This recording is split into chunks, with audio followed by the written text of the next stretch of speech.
if you want. Okay, thank you very much for the invitation to present to this very interesting and new group for me. But my original title, which you may have seen, was called Darwinian Psychology. But what I really mean by Darwinian psychology is the notion of agency, which I will explain here. So, um, so Charles Darwin, in his book on the origin of species, was interested in psychology. And here's a quote at the top: "In the distant future, psychology will be based on a new foundation, that of the necessary acquirement of each mental power and capacity by gradation." Uh, and then some years later, about 12 years later, he published a book called The Descent of Man, where he really looked at psychology and the evolution of psychology. And the terms he used were mental powers and a moral sense, is what he wanted to explain. And he did this by looking at other creatures and showing a lot of similarities between human psychology and that of other animals. The inference was that humans had evolved these capacities from earlier ancestors, and they were not something completely separate from the uh, natural world, but that humans and human psychology were part of the natural world. On the right down here, you can see this book, Animal Intelligence, by his colleague Romanus. And there he looked a lot at animal intelligence as, again, very similar to humans. So what I want to focus on the concept of agency. And in this book from 2022, I start from the following premise that natural selection can only see actions. It can't see the underlying psychology. Natural selection can't select for you having immense cognitive powers if it doesn't lead to action. You can be smart, but you need to act in smart ways if it's going to be selected. So starting from that point of view, the psychology, if underlying actions, cognition, emotions, etc., is naturally selected, but only indirectly via its effects on behavioral decision making. Again, you can be smart, you can be frightened of a predator, but if the intelligence or the fright doesn't lead you to escape the predator, you're not going to be leaving any offspring. And so this insight is what grounds my book on the evolution of agency, that there can be, oops, sorry, that even when behavior has a very strong biological component, quite often the individual organism still has to make a decision in a particular situation. So imagine this squirrel with this landscape in front of it, and he's trying to decide where best to cache the nut, where best to hide the nut. And he can't be biologically programmed for picking out a particular spot in this particular landscape. So to make that decision, the squirrel needs to have what I call psychological agency, individual decision making, to decide in this particular circumstance, where should I cache my nut? So again, the nut caching is clearly an inherited behavioral complex, but it still leaves room for individual decision making in the moment. And to do that, we're going to have to talk about the organism's goals and intentions, their emotions and motivations, their perception and attention, cognitive representation, so they can remember where they cached the nut, decision making and action, and potentially executive regulation and learning. So all of these psychological processes are part of individual decision making. Now, what I would claim then is that the biological organization of action, there can be, in the top part of this slide, there can be innate or reflexive behaviors. stimulus-driven reflexes. So in humans, if you think about something like breathing or swallowing, or in other animals, there can be specific mating behaviors. Those kinds of things may not have a lot of individual decision making. But unpredictable situations, like exactly where that squirrel should hide its nut, then the organism has to make a decision. And the model for that is basically control system model. The little diagram you see here is a diagram of a thermostat, and the thermostat has a goal. Of course, it's a machine that is built by humans to behave like agentive organisms. So it has a goal, in this case, 72 degrees Fahrenheit. Um, it has a sensor, some kind of thermometer to sense the room temperature. It compares the two of them and decides which whether it should turn on the air conditioner or the heater. And then it acts by turning on the air conditioner or the heater, which changes the room temperature, and that then affects the sensed temperature. So it's a circular causality where the actions of the organism affect the input that it's getting, and a continuous cycle of feedback control. So this is a machine model of an agent who that it acts autonomously. We have lots of machines in the world, like the thermostat mechanisms, like the thermostat, that act autonomously. A human could, of course, turn on the switch for the air conditioner or turn on the switch for a heater, but then the human is acting like a thermostat autonomously. And if you want it to act by itself without human intervention, then it needs to have this circular organization where it senses the world and acts on the world to change it, and then senses that change and continuously monitors the situation. So if we take a control system view of agency, what we want to do is look and see if there are differences in the types of agency, in the structure of agency, its architecture in human ancestors. And so here's a little diagram from my book showing if you just look on the evolutionary line to humans, you can see the first vertebrates emerged at around 350 million years ago, the first mammals about 200 million years ago, the first great apes about 20 million years ago, and then humans in the last several 100,000 years. This is not a scala natura from primitive to organisms to humans. This is the actual evolutionary sequence. Humans are vertebrates, they're mammals, they're great apes. Okay. And we can look at model species that are alive today and do experiments on their psychology to try to make guesses about the psychology of the first vertebrates or mammals. This is a common process in evolutionary biology, where you find a model species alive today that is, by hypothesis, similar to an ancestor.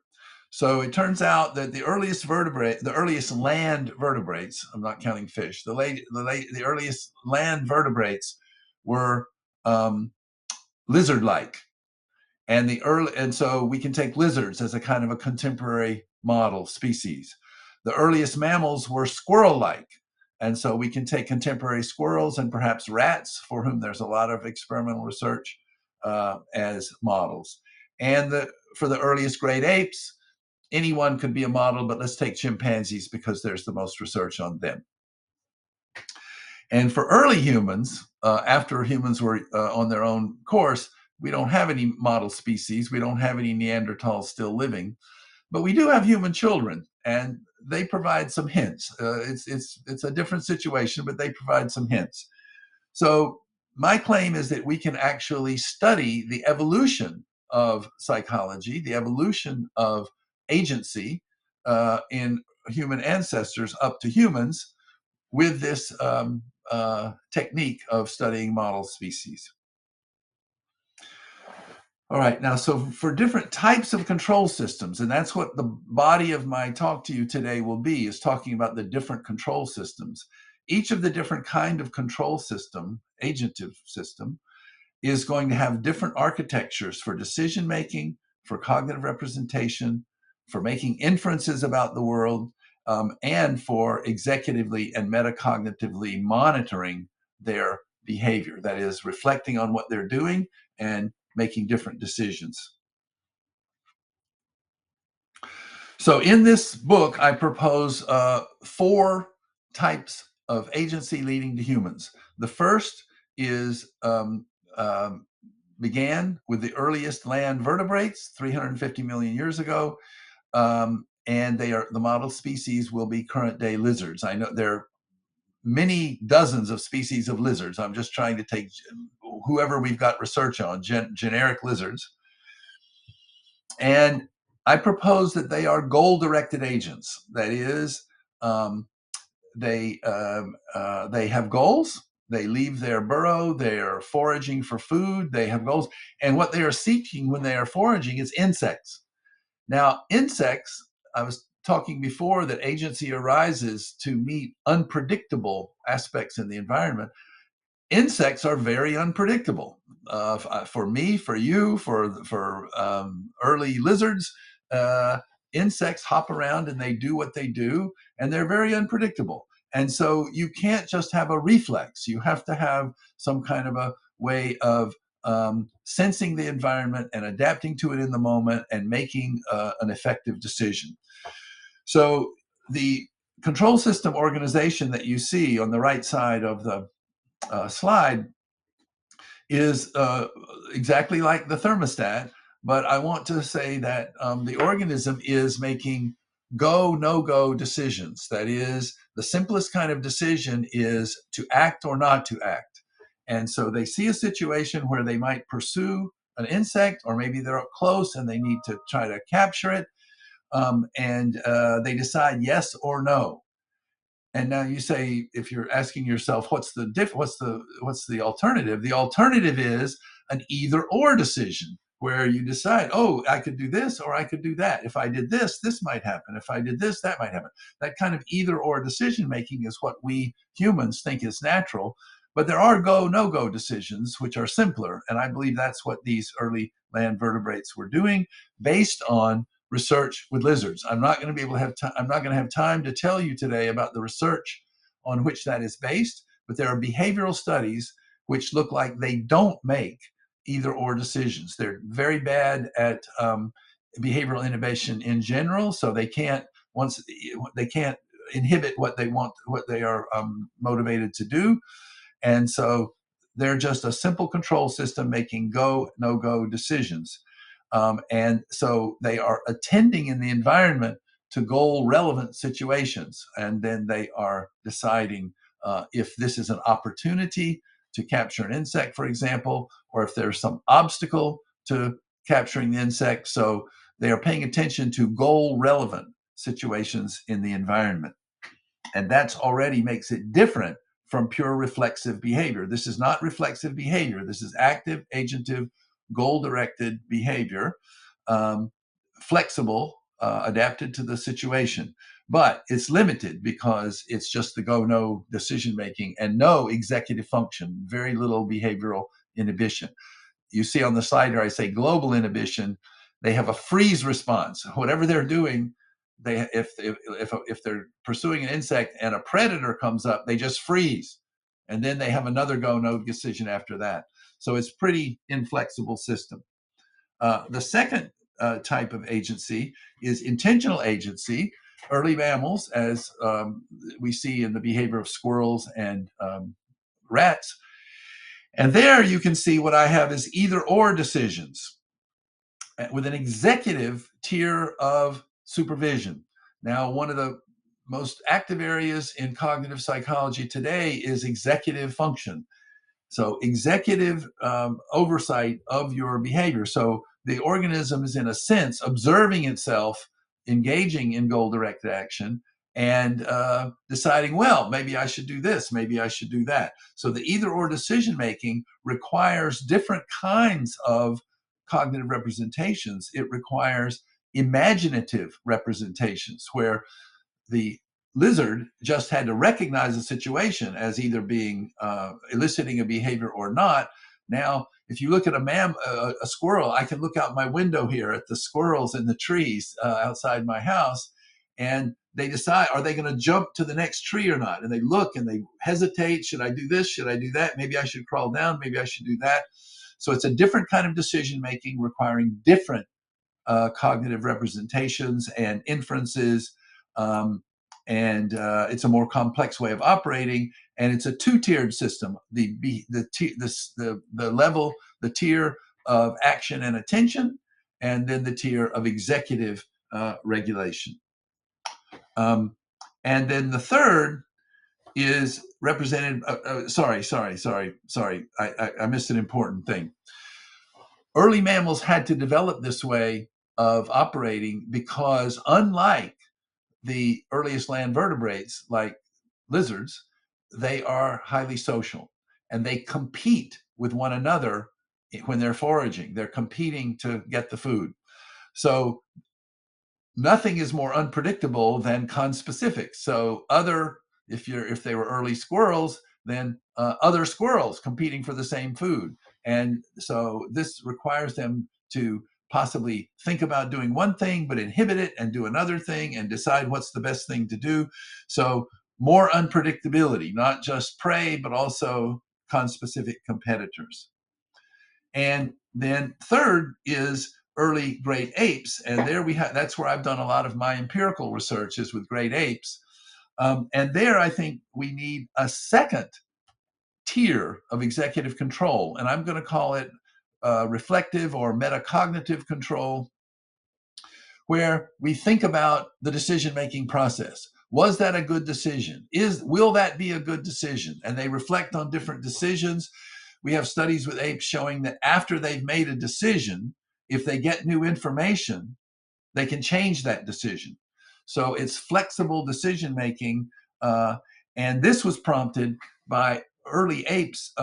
Their favorite food is fruit, and fruit is a clumped resource. And so there's a lot of contest competition, meaning where they really have to try to outsmart one another, not just the kind of general scramble competition characteristic of early mammals, but these guys had the kind of competition where it was important to outsmart the other guy and not just to get there faster.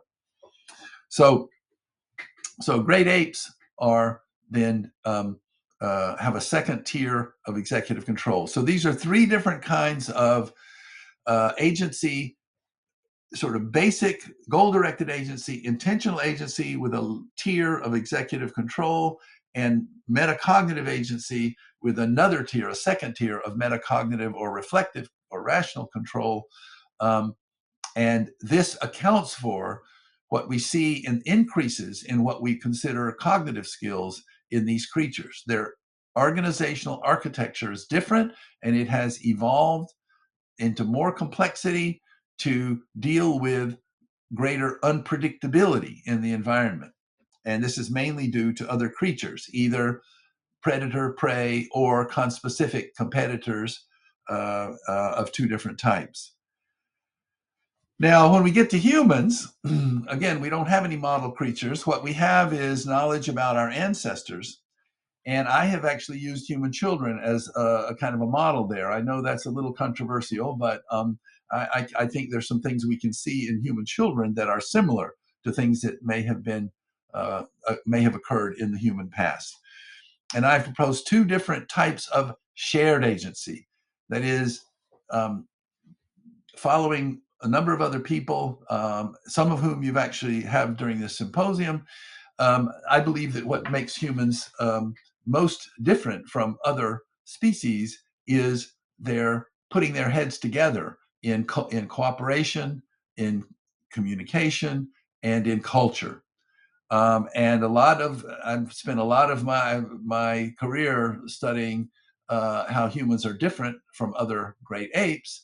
And I've come to the conclusion that it's mostly about doing things together with one another. So if you think of most of the things we consider humans' greatest achievements, They are all things that are dependent on culture, language, science, mathematics, building buildings, the engineering skills. Writing books requires a writing system and printing presses and computers. So all of that stuff is not the product of individuals. It's the product of individuals working together over historical time to create cultural products. And those products then facilitate the development of individual children as they come along. A very Vygotskian proposal. So the fourth type of agency is shared agency, of which there are these two varieties. I don't have time to go into them today, but the joint agency is just two of us collaborating together, and then a collective agency is whole cultural groups. Um, and sorry, and I believe that this kind of collective agency um, evolved starting about 1 million to a half a million years ago, when early humans started collaborative foraging, and they could only get food and feed themselves if they worked with others. And so then there was social selection. That is, individuals who did not collaborate or didn't cooperate well with others were not chosen as partners. So there was joint agency, but with partner choice. So any individuals that, for example, were not competent at collaboration were not chosen as partners. Any who did not share the spoils of their collaboration. So if we gathered some stuff together, or we hunted and killed a beast to eat, then to be cooperative, we have to share it together. So anybody who didn't have the right kind of cooperative or moral orientation to sharing the food would be selected against. Anyone who was not competent, not being able to communicate well enough, would be selected against. They would not be chosen as partners. They would be selected against. And then the second step occurs something like 100,000 years ago, maybe 200,000 years ago, depending on your view of the modern human evolution. And there we get something a little different. We get cultural groups. So now the whole group is acting like an agent. The whole group decides, should we go from here to there? Should we establish a village? Should we change our ground? Should we have a fight with the other group over on the other side of the river? And one of the things that characterizes cultural groups is that we all behave alike. We all talk the same. We wear the same clothes. We eat the same food. So cultural groups conform to one another, and they bond together if there's any conflicts with other groups. And that's very important. Some people have emphasized that one of the things that makes groups cohere together is having an enemy. And in fact, politicians today know that very well. One of the ways that leaders rally their groups, their cultural groups around them, is to always be talking about the threats to us. And we see that all over the world all the time now. So this collective agency is us working together as a group, making group decisions, and keeping our identity by opposing ourselves to other groups that might either take over our resources or somehow threaten our identity. Okay, so my proposal here to you is that the key to understanding the evolution of psychology as a distinct set of processes, and let me emphasize again, I think a lot of the behavior of, for example, many insects and whatnot is mostly sort of pre-programmed, reflexively organized behavior, but some of it is about the individual making decisions. So in evolution, agency is the set of capacities that have evolved to empower the individual to make individual decisions. And so the key to understanding the evolution of psychology is understanding the evolution of agency, because innate hardwired behaviors are basically biology. It's natural selection, making sure that an organism behaves a certain way. Again, certain appetitive behaviors and sexual behaviors and things are hardwired because nature needs them to be performed no matter what. But other things, we have individual decisions. And these have different hierarchical organizations of individual decision making and self-regulation, executive and metacognitive, and these require different cognitive representations, inferences, and types of learning. And there can be individual and shared agencies. And the notion of shared agency is what we really need to get to humans. The key to understanding the evolution of uniquely human psychology, especially in its sociocultural and normative or moral dimensions, is understanding shared agency. Yes, so that's my take on Darwinian psychology, is a focus on agency. Thank you very much.